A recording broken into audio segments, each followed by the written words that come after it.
আসসালামু আলাইকুম, সবাইকে স্বাগত জানাচ্ছি আরও একটি নতুন ভিডিওতে। কুয়েত থেকে আমি শাহজাহান আপনাদের সাথে আছি।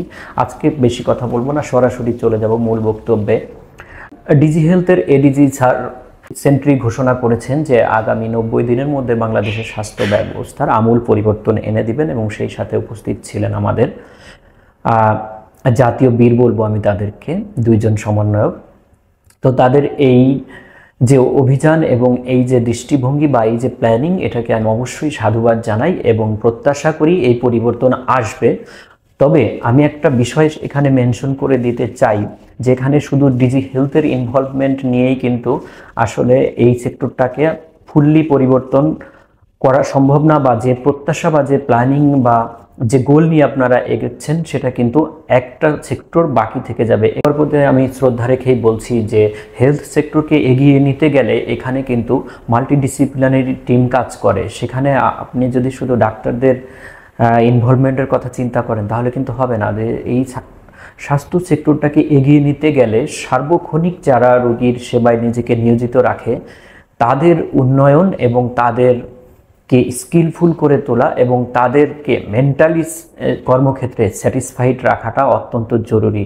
তা না হলে আপনি কিন্তু হয়তো দুর্নীতি কমাতে পারবেন এবং হয়তো জিনিসপত্র অ্যাভেলেবেল করতে পারবেন, ওষুধপত্র ব্যবস্থাপনা বা টেস্ট এগুলো অ্যাভেলেবেল করতে পারবেন, কিন্তু দিন শেষে কোয়ালিটিফুল স্বাস্থ্য সেবা যদি আপনি জনগণের কাছে পৌঁছাতে চান, সেক্ষেত্রে কিন্তু স্বাস্থ্য সেক্টরের সবচেয়ে বড় যে বিষয়টাকে গুরুত্ব দিতে হবে সেটা হচ্ছে নার্সদের ইনভলভমেন্ট।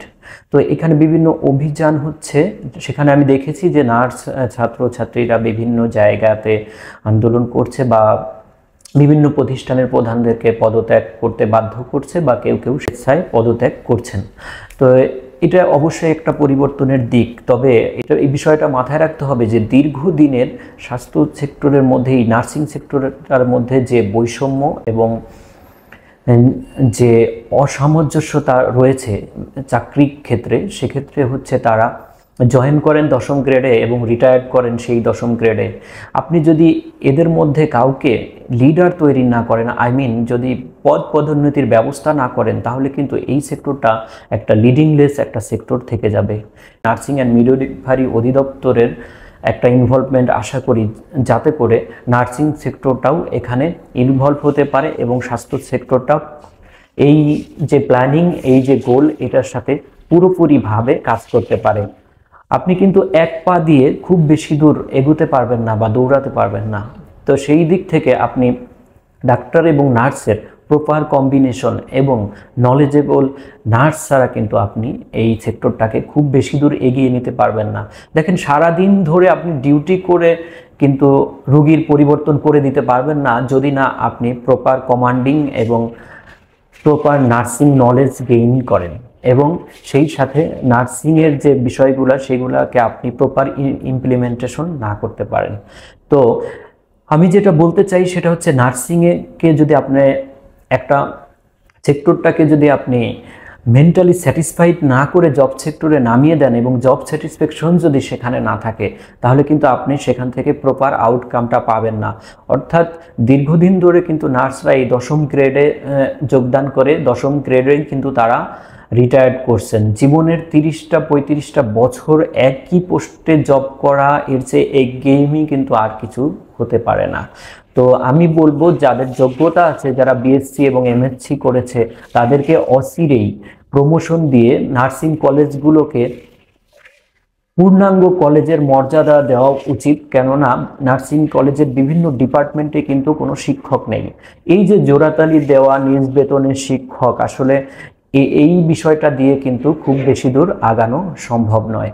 তো আমি বলবো যে নার্সদের পদমর্যাদা বৃদ্ধি, পদোন্নতি এবং বিভিন্ন পদ সৃষ্টি করে নার্সিং সেক্টরটাকে একটা ইন্ডিপেন্ডেন্ট প্রফেশন হিসাবে এই জার্নিতে সংযুক্ত করুন, এবং বাংলাদেশের স্বাস্থ্য সেক্টর অনেক দূর এগিয়ে যাক এবং নার্সদের কাজ নার্সরা শতভাগ বুঝে নিক, এবং নার্সিংয়ের বিভিন্ন পোস্টে অবশ্যই যেন নার্সরা বসে থাকে, যেমন নার্সিং কাউন্সিল এবং নার্সিং অধিদপ্তর, এই সমস্ত পোস্ট পজিশনে কিন্তু নার্সদেরকে দায়িত্বে নিয়ে আসা উচিত।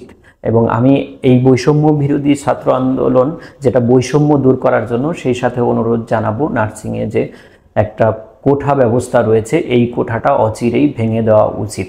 আশা করব বিজ্ঞ উপদেষ্টা মণ্ডলী যারা আছেন স্বাস্থ্য সেক্টরের, স্বাস্থ্য মন্ত্রণালয়ের, তারা এই বিষয়টাকে নজর দিবে এবং নার্সদের ইনভলভমেন্ট বিভিন্ন ক্ষেত্রে বাড়াতে হবে, যাতে করে রোগীর সঠিক নার্সিং সেবার মাধ্যমে একটা রোগী অতি দ্রুত সুস্থ হয়ে যান।